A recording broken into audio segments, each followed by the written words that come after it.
Acabamos de finalizar un verano relativamente tranquilo en las principales bolsas mundiales, a pesar de las señales de desaceleración en el ciclo económico, a pesar también de que en Jackson Hole, en esa reunión de banqueros centrales, la Reserva Federal norteamericana ha apuntado a que el tapering o la retirada de estímulos monetarios podría estar más próxima en el tiempo, y a pesar del intervencionismo regulatorio en China. Hay que decir que las bolsas siguen apoyadas por un ciclo económico que, a pesar de las dudas, continúa adelante, por unas políticas monetarias que, a pesar de que se vayan retirando de forma gradual, siguen siendo ampliamente expansivas, y por una temporada de resultados empresariales correspondientes al segundo trimestre que ha batido las estimaciones y ha permitido que se sucedan las revisiones al alza en los BPAs, en los beneficios por acción, y por tanto que los PERs, los múltiplos bursátiles, no sean ya tan exigentes, aunque en términos absolutos pues sigan cotizando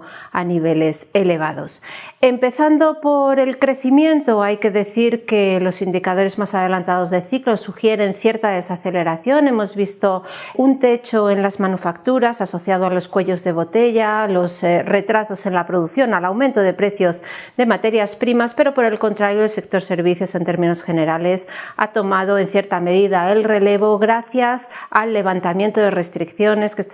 están permitiendo una mayor actividad económica en este sector. En cualquier caso, y a pesar de cierta moderación en estos PMIs, estos indicadores adelantados de ciclo, sí que es cierto que la recuperación económica continúa adelante. De distinta manera, no homogéneo, porque hay algunas economías como la China, que ya el año pasado recuperó niveles prepandemia, la americana acaba de hacerlo y la europea probablemente lo haga a finales de este año, pero sí que es cierto que la expansión económica continúa adelante. ¿Cuál es la clave en este sentido? Es decir, ¿estamos ante un bache, esta cierta moderación en el crecimiento económico, o estamos ante un fin de ciclo? Bien, creemos que ahí la clave está en que se consiga romper el vínculo entre número de contagios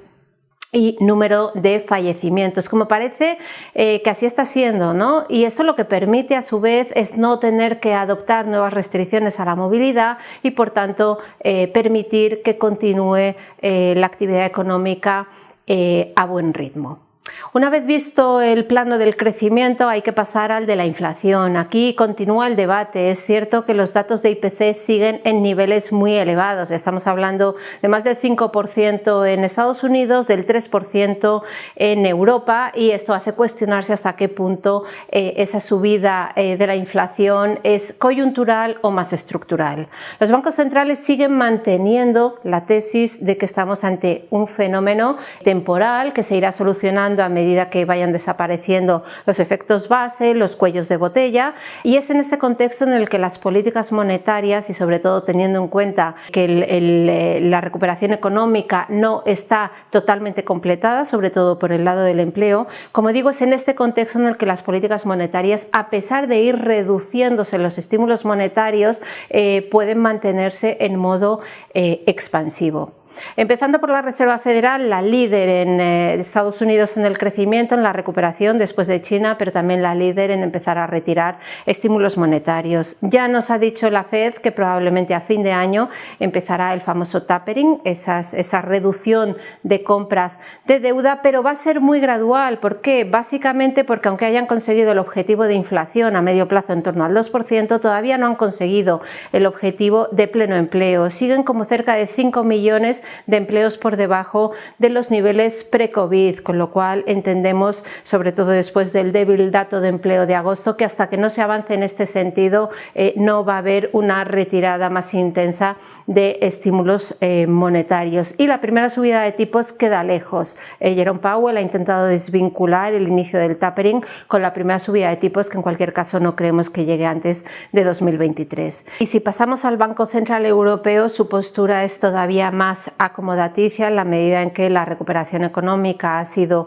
más tardía y que sus niveles de inflación están en niveles sustancialmente más bajos, ¿no?, que en el caso americano, 3% frente a 5,5% prácticamente. Es cierto que en su última reunión de principios de septiembre, Christine Lagarde, la presidenta del Banco Central Europeo, ha elevado sus previsiones de crecimiento para el año en curso porque la recuperación económica está cobrando más ritmo del que esperaban inicialmente, pero si miramos a las estimaciones de inflación, el 2023, que es el último año de sus proyecciones, sigue en niveles francamente bajos, en torno al 1,5% frente al objetivo del 2% del Banco Central Europeo. Esto nos hace pensar que la retirada de estímulos en el caso europeo va a ser incluso más lenta que en el caso americano. Es verdad que las compras de deuda contra la pandemia irán moderándose progresivamente, pero probablemente cuando finalice el famoso PEP, las compras de deuda contra la pandemia, sea sustituido o parcialmente compensado con algún otro tipo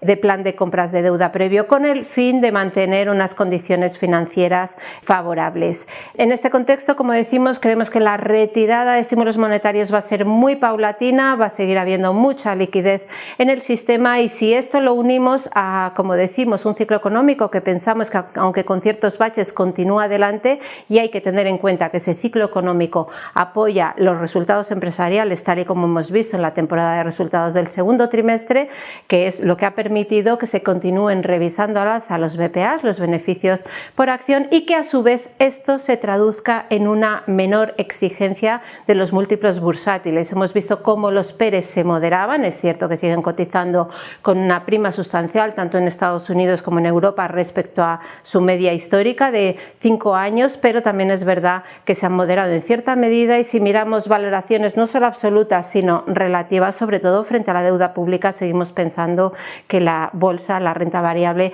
es el activo a sobreponderar, y especialmente en el caso de Europa, donde creemos que esa progresiva aceleración de la actividad económica debería recompensarse con un mejor comportamiento relativo de las bolsas europeas, dado su mayor componente cíclico y value frente a otras bolsas. De cara al mes de septiembre estaremos pendientes de datos de crecimiento, inflación, pendientes de China también. Creemos que puede haber algo de incremento de volatilidad asociado a ese inicio de retirada de estímulos por parte de la Fed, pero también pensamos que las caídas pueden ser oportunidad de compra en la medida en que se mantienen los apoyos de fondo, que son ciclo, resultados empresariales y liquidez.